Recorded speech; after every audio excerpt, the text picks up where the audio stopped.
Kulomzuzu lo sinikeza nje ithuba lokuxoxa nawe sibheke udaba lamaphupho engathi uNkulunkulu engakubusisa la ukhona khona ekuvikele ekulwele ekunqobele impilo yakho ihambe kahle. Uma impilo yakho ingekho in order uNkulunkulu esiyangenelela iyahleleka impilo yakho. Kukona konke okuthinta ngezakhe izandla kuphumelele. Gama uPastor Oningi. Udaba olukasibusiswa kwamazibu ukuthi uphupha isitha sakho sigula kakhulu ukuchazana. 1 uma uphupha isitha sakho kuwuphawulo kuma isitha sakho sigula okungasho ukuthi mhlawumbe lo muntu kungenzeka vele usogula esikhathini esizayo seduze. Why ngisho nje ingoba abantu abafani. Kuyenzeka kwesinye isikhathi nami kuyenzeka ngiphupha into straightforward.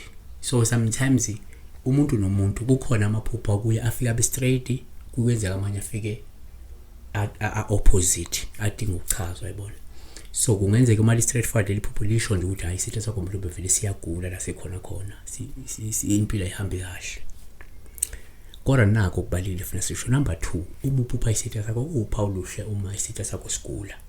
Lusho ukuthi lo muntu ngeke saba nawo amandla noma ngeke saba nawo umfutho nomdlandla ukukuhlukumeza, ukukudalela inkinga nokukuphatha kabi.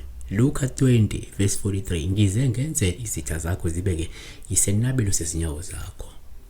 Number 3, uma uphupha isitha sakho kuPaul ushe futhi uma isitha sakho sigula lusho ukuthi lo muntu udinga umkhuleko nosizo ngoba ke uzondlula noma ke njengamanje udlula ngaphansi kwelingo nevivinyo eyithile empilweni. Matthew 5:44 kodwa mina ngithi kini thandani izitha zenu nibakhulekise abanizingelayo.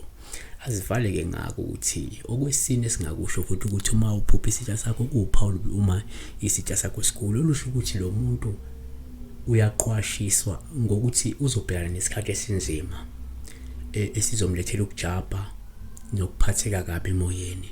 Izaga 24:17 ungathokozi lapho isitha sakho siwa nenhliziyo yakho mayingathokozi lapho sikhubeka.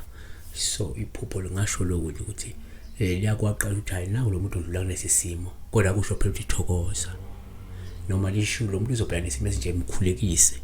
Noma lisho ukuthi hayi uyanqoba lo muntu usiyanqobeka ngeke asaba namandla okuqhubeka ekuhlukumeze ekuphathe kabi ekunikeza ikhathi ezinzima empilweni. Yabona. uNkulunkulu engakulonde ke akubusise. Yenza okufanele like subscribe ube yimember yale channel unikele enhlalo ke ngenyanga ngo9 ngokuthi ucofele yale link ngezansi khona account number ungathi unganikela umona amandla. uNkulunkulu ababusise bonke abanikelile abayihluphayo benikele. We know ukuthi you all have your own challenges and dreams and goals that you want to achieve maybe, but lokuyihlupha uthathe lokuncane onako ukufaka lo 9 rand lo 10 rand kuyinto enkulu. uNkulunkulu ke ngathi la nithatha khona nini nithathayo enibisele ngokuphindiwe. Siyabonga.